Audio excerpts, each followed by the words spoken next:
Welcome to today's Global Connections program. I'm Bill Miller. Today we're going to take a look at a very interesting humanitarian agency of the United Nations and the former director of that agency. My guest today is Sir Mark Lowcock. Sir Mark was appointed United Nations Undersecretary General for Humanitarian Affairs and Emergency Relief Coordinator in May of 2017 and served in that role until June 2021. His new book is Relief Chief, a Manifesto for Saving Lives in Dire Times. Sir Mark Lowcock, welcome to today's Global Connections program. Thank you so much, and I'm thrilled to chat to you about the book. I'm looking forward to it. It's extremely timely and very important and very interesting. But let's just jump, before we get to the book, let's talk about a little bit about your previous position. You were Undersecretary General for OCHA, the Office for the Coordination of Humanitarian Affairs, as I recall. Is that correct? And what basically is the mission of OCHA? Yeah, that's right. I was the head of the office, sometimes called the Relief Chief, which is why my book is called Relief Chief. And OCHA's job is basically to identify the big humanitarian crises around the world and bring together the humanitarian agencies, UN agencies like UNICEF or the World Food Programme, the Red Cross and Red Crescent family, and the big international NGOs to assess the needs when there's a new crisis, whether it's an earthquake or a hurricane or a drought or a war, and then to develop a plan to respond to those needs, to keep the people caught up in these crises alive, and then to execute that plan. That is OCHA's job, basically. And my role was created by the General Assembly, all the governments of the United Nations in 1991. And I had 12 predecessors. They served on average for 2 years each. So I was the lucky 13th holder of the post, and I served for 4 years, including through the pandemic. And one of the roles of the Relief Chief is to be the chair of this thing called the Interagency Standing Committee, which is a formal body created again by all the governments of the world in the UN, bringing together the major humanitarian agencies, with the idea being if they coordinate well with each other and collaborate, people in need of help, people whose lives are right on the line, are more likely to get the help they need to survive and recover and then to move forward. OCHA is a very important agency within the United Nations. There's also another group called the Interagency Standing Committee. What exactly was that committee? What was its function? So the Interagency Standing Committee was also created by the governments of the world in the General Assembly of the UN. And it basically is a group chaired by me as the Relief Chief, comprising the heads of the Red Cross and the Red Crescent family, the major UN humanitarian agencies like the World Food Programme and UNICEF and the World Health Organization, and representatives of the biggest, operationally most active international NGOs, so the not-for-profit civil society sector. And they all came together because they had a common goal to get life-saving help to people caught up in these crises. And we all agreed, and their countries in the UN believe strongly, that if these agencies work together well and coordinated and collaborated, that would get better help and save more lives when people were caught up in these crises. That's extremely important to have the coordination. And there's no better example of it today, I guess, and correct me if I'm wrong, is if we look at what's going on in Ukraine. Now, the Security Council has gotten quite a bit of negative publicity, to be quite honest, because of the 5 permanent members on the Security Council and Russia being able to veto any resolution, or the US perhaps, whichever case might be. But when you look on the ground in Ukraine, you see that there are UN agencies. You mentioned the UN Children's Fund, UNICEF. You've got the World Food Programme, a UN agency. These refugee agency, these are all agencies right on the front, almost on the front lines in some cases, I guess. But it's so critical to have that coordination and cooperation, is it not? Yes, it is. And my old office, the Office of Coordination of Humanitarian Affairs, they're on the ground doing the coordination. And they were, for example, very closely involved in those efforts that were made a month or so ago to rescue, get evacuations of hundreds and hundreds of civilians, mostly women and girls, caught up in that steel plant being bombarded by Putin's forces in southern Ukraine. So that role of coordinating to identify needs, to develop the response, and then to get access to people caught up in these crises is a crucial part of any humanitarian response. It certainly is. Well, let's shift gears and go to your book, your very timely and interesting book, and it's titled Relief Chief, a Manifesto for Saving Lives in Dire Times. Do you happen to have a copy handy by any chance? Here it is. There you go. Okay. What motivated you to write this? And what was your main purpose in doing that? Well, I'd spent 4 years, twice as long as the average person doing that job, probably at the time of the highest level of humanitarian need we've seen over the last 30 years. These crises have been growing because of a combination of conflict around the world, like Ukraine, but also Syria, Yemen, and other places, the growing impacts of climate change, and then the impact of the COVID pandemic. The numbers of people in need in these crises got bigger than ever. Humanitarian agencies do a good job, and I wanted to tell the story of how they save millions of lives every year by working in these crisis zones. But I also wanted to explain how they're increasingly overwhelmed because the mounting volume of these crises, and what they need to do differently to provide better help to the people caught up in crises. So it's an account of my efforts to coordinate this whole system over those 4 years, but it's also a manifesto for doing a better job for saving lives in these dire times. Exactly. And were there, when you say it's a manifesto, did they have certain themes that you focused on? Did you look at the organization of the humanitarian relief, the technical issues, the funding, or just all of the above and more?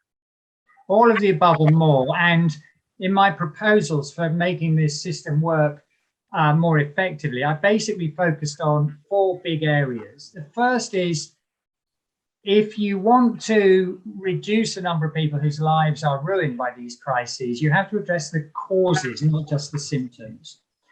And the world has stopped being as effective as it was 10, 20, 30 years ago in addressing those causes.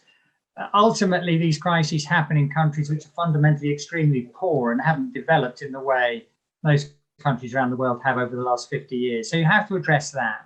The second thing that I think there's a lot of scope for improvement on is many of these crises are predictable, in the sense that when there's a drought in the Horn of Africa, we know very well from past experience that unless you deal with the likely consequences and plan to do that straight away, then months from now, there will be starving babies, and it will be very difficult and expensive to save their lives. By the same token, when a storm is brewing in the Caribbean, heading for one of those vulnerable islands, you get a week or so notice. So if you act much earlier by identifying the forthcoming problem, having money available before the crisis hits, and having a plan to respond, you get a much better, cheaper, more humane response. So that whole focus of anticipating problems and acting earlier was the second area. The third area relates to a need to have much stronger focus on the groups which will be most vulnerable in any crisis. We know from long experience, it's always women and girls, always people with disabilities who suffer most in these crises. But our response plans haven't done enough to target them and to focus on them. And so there's a lot of unnecessary suffering by not acting on the knowledge we have that it's always certain groups who are going to be most vulnerable. And then the last area that increasingly I felt was of crucial importance as I gained more experience in this job was to do with the fact that most of the decisions about what help to provide are determined in discussions between the agencies like the Red Cross or the UN agencies or the NGOs on the one hand, and on the other hand, the donors who finance them, who are mostly governments, largely Western governments. The people who everyone's trying to help are cut out too often from that conversation. And we'd all do a much better job if we took as our starting point, well, what do these folk caught up in these crises say they want? And are we giving them those things? So those are the 4 areas. I've got 100 different ideas in my book, but those are the 4 areas which they focus on. Mhm. Those 4 are extremely important, very laudable. And if you could just maybe take one example from each on how we could accomplish that, how we could do it better in the future. Well, my proposal in the book is to create an independent group who are not going to be delivering the assistance, because all the agencies delivering the assistance are, in a way, a bit of a vested interest. So create an independent group whose job it is to go in at the outset, ask people what they want, and then come back a few months later and ask if they got what they said they wanted, and feed all that information back to both the agencies and to the people who fund them. And what that tries to do is deal with 2 risks. Firstly, that too often people are given things they don't want, and they often sell it in markets. So that's an inefficient thing to do. Or people are given no choice. They're completely stripped of their humanity and their dignity and their ability to do things for themselves. And that's a very bad, that compounds their misery and their suffering. So if we ask people and then give them what they say they want, we'll do better on multiple levels. That would certainly be very important and could be extremely valuable as far as this anticipation. Another item you mentioned was the advanced warning. What types are there not some advanced warning systems out there? I know I've heard of discussions over the years and so many of the different agencies to anticipate upcoming problems or disasters, and some you just can't. Maybe like the invasion of Russia into Ukraine, maybe that was just totally unforeseeable. I don't know. You probably have some ideas on that, but what would you do in the area of advanced warning? Well, the basic point is the humanitarian system historically has been very reactive. We watch the drought happen. We know that people will lose their livestock and their crops. We then watch them sell their assets as they run out of any other means of coping. And then we watch their children starve. And it would be much, much better when we see the signal using data and modern technology, satellite data and so on, that there's going to be a big effect of the drought. That is the time to start the intervention. And if you have agreed in advance in a country like Somalia, which we know is vulnerable to drought, you've agreed in advance with all the funders, when we see the signal, then we're going to act. And if you've also prepared a plan in advance, you can implement the plan straight away. Let me give you an example. In early 2017 in Madagascar, the Pasteur Institute saw that there was the beginnings of an outbreak of plague. You know, that disease that killed a third of humanity in the 14th century. As soon as the Pasteur Institute, and they said there would be thousands of cases and it was quite likely to spread to other countries. As soon as they sent that warning out, from my office, we provided $1 million before there was a single case of the plague actually outbreak, before the outbreak started, as soon as the warning came. And what that meant is there weren't thousands of cases, there were hundreds, and it didn't spread to anywhere else. So that's basically the concept. Mm-hmm. I think it's very important too. I remember with the Ebola virus, I know that the Obama administration, the United Nations, the World Health Organization, a variety of other folks took a very aggressive stance on that. And really, as I understand it, they limited it. And it was horrible for the 4 or 5 countries that were experiencing it the worst, but it still could have been so much worse and could have spread to other parts of the world, could it not? Yes, and I talk about, that was in 2014, 2015 in West Africa, Sierra Leone and Guinea and Liberia, the case you talk about there. And it spread further than it needed to, actually, because although people eventually piled in to stop it, it got a bit out of hand. Now, in my book, I talk about a later case of Ebola in the Democratic Republic of Congo and how it was very difficult to deal with because it was in a part of the Congo where there's a high degree of conflict and lots of violence, and it made it hard for the aid agencies to respond. But they did a sufficiently good job that they were able to prevent the virus in that case spreading to any other country. So it's another example of if you act early enough and effectively enough and you have the money, you can bring some of these problems under control better than if you sit and watch.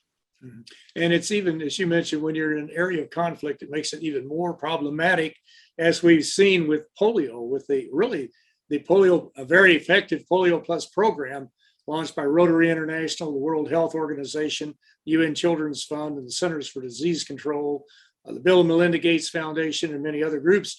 And there are only two countries right now, Afghanistan and Pakistan, where there really are major, and they're really not major in comparison to what it was years ago, but it's very difficult to do that in a war zone. Yes, you're exactly right. And I spent a lot of my professional life in the 1990s and the early 2000s being involved with all those groups you talk about, including Rotary, who made a long-standing commitment in this area of work. And I know that you yourself have been engaged with that for a long time. Polio used to be something across the world when my parents were young. It was a disease that could have threatened them in the UK. Many people in the developed countries suffered from it. Now, as you say, it's just in a very small number of countries, Pakistan, Afghanistan in particular, and a very small number of cases. And the only reason it's left there is because of conflict. So it's hardest to eradicate these problems in a conflict situation, as you say. That's very true. And this is why we have to realize that these, especially diseases, are very communicable at times, and they spread around the world, as we've seen with COVID.